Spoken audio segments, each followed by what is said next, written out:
Lesson 30. No. As we mention here in the text, the Spanish word no is basically an equivalent to the English word not. It's a word that negates a verb. One thing I like to say about pronunciation of this word it's that we have to be clear that the way you say it in Spanish is not exactly the same as in English. In English, you would basically say no. You have that kind of O sound at the end of the word. But in Spanish, it's more dry and short. It's just no. It sounds like when you say it the correct Spanish way, it sounds as though your mouth is more open, like no. Would you agree with that? I would agree with that. And so have that in mind and just make sure you don't have any oo sound at the end, not no. No, that oo sound at the end, don't do it in Spanish. Just no. If I were to say no, then toward the end of that sound, I'm drawing my lips in close, like into a whistling position. No. I'm closing my lips. But it sounds like the Spanish way, you never close your lips like that. You just keep your mouth sort of open, like no. That's exactly it, Bill. Okay. So besides this difference in pronunciation, the other thing that a student of Spanish would need to get accustomed to is the fact that this word that negates the verb, it goes before the verb, whereas in English we put it after the verb. Like in our example here, we have yo no soy tu hermano, and of course the English translation of that is I am not your brother. Notice how in the English sentence, in the English translation, we have the verb first. That's the word am. Then we have not. So we have I am, then the negating word, or what we might call the negative. I am not. So the negative comes after the verb. But in Spanish, we have the negative word coming before the verb. Yo no soy.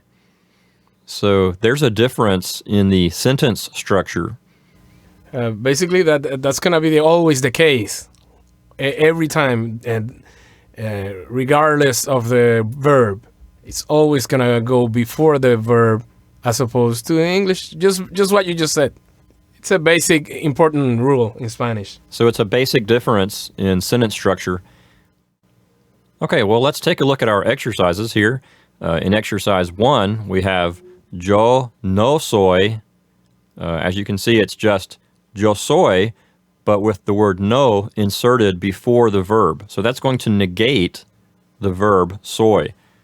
So instead of saying I am something, we're going to say I am not something. So yo no soy means I am not. And then we have una niña, which means a girl. So number 1 says I am not a girl. In number 2, we have a similar situation. We have yo no soy. It's just I am, but with the word no inserted, and that's negating the word soy. So yo no soy, again, means I am not. And then tu padre means your father. So I am not your father. In number 3, again, we have yo no soy. That means I am not. And then tu hermana means your sister. So number 3 says, I am not your sister. In number 4, we practice the word for goodbye, which is adios. And then mis amigos means my friends. It could be referring to males only, or it could be referring to a group of friends of mixed gender. But either way, number 4 says, goodbye, my friends. In number 5, hola means hello. Of course, we keep the H silent. And then we have papa. Remember to put the accent on the second syllable so you don't call your father a potato. Number 5 says, hello, Dad. In number 6, yo soy means I am, and tu amiga means your friend. Of course, amiga is feminine, so this is referring to a friend of the female gender. Number 6 says, I am your friend. In number 7, we have the greeting, buenas tardes, which means good afternoon. And then mi hermano means my brother. Remember to keep the H in the word hermano silent. So number 7 will say, good afternoon, my brother.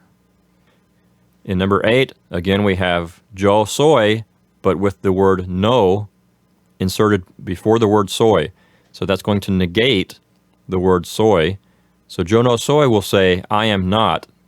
Then we have the word hombre, which means man, and it's being introduced by a definite article. In this case, the word el. El needs to be masculine because the noun it's introducing is masculine. So el hombre means the man. So you put it all together, and number 8 says, I am not the man. In number 9, buenos dias means good morning, and padre means father. So, good morning, father. In number 10, hola means hello, muchachos is young men, and muchachas is young women. So number 10 says, hello, young men and young women.